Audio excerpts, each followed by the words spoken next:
everyone, in today's video I have some pale pink swatches for you from Bluesky Gel Polish. The first one here is 80547 and it is a pretty true baby pink, pretty light, a little bit cool toned but still definitely a pink polish, not purple.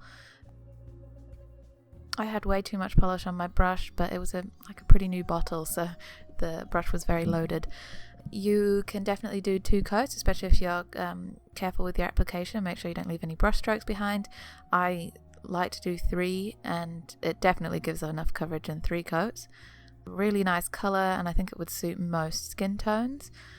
It is still light enough that on my skin tone, which is pretty pale, it still does look like a pale pink. The second one here, A89, is more on the cool side. Now next to these colours it does look quite purple, and it is a purpley pink, but it's definitely not a purple, it's still a pink. Well, I think it's still a pink. It's like a lavender pink, if that's a thing. Pretty good coverage, maybe not quite as good as the 80547, but still really good once you've got 3 coats on there. Again, probably if you're really careful, making sure you don't leave brush strokes, it would be fine with 2 coats. I just find with these pale pastel colours that they often leave brush strokes behind if you're not careful.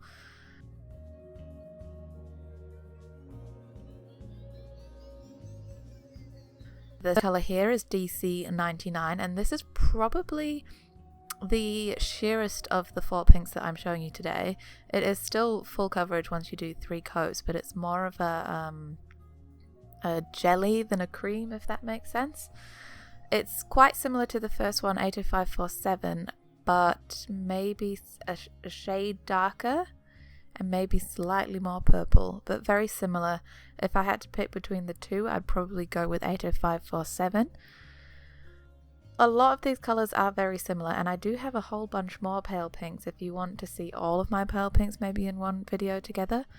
This is A106, and this one is slightly, again, more different than the other 3. This is more of a peachy pink and definitely very, very pale. So if you are pale and you struggle to find a pink that is pale enough to still look pale on you, this is a good one. I also think it would be great as a bridal colour. It's that kind of off-white peachy pink that is really, really nice, I think, for bridal nails. A little bit patchy, like I said, with pastel colours. I always seem to find this as an issue, but if you're careful with your application, it looks lovely after 2 or 3 coats. And yeah, those are the 4 pinks that I swatched today.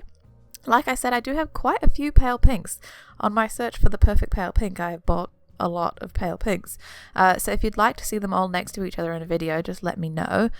All from Bluesky, of course, and I can show you those. Maybe not all on fingers because I've only got so many fingers, but I can definitely show you them all on pops next to each other, and so I can tell you what the opacity's like and everything like that, so you can see what kind of pale pink you would like. I think it's very important if you're doing nails for someone on other people that you have quite a few variations of pale pinks, because it's one of them, it's kind of like nudes, not the same pale pink isn't going to look good on everybody, so you do need to have, you know, cool tone, warm tone, different shades, light, dark, all of that, just to make sure that you get the right one for each person's skin tone and personal preference. But anyway, that is all for this video. If you have any requests or suggestions or anything like that, please don't hesitate to let me know in the comments. Thank you for watching. Please subscribe and like and share and all of that good stuff. I will see you next week.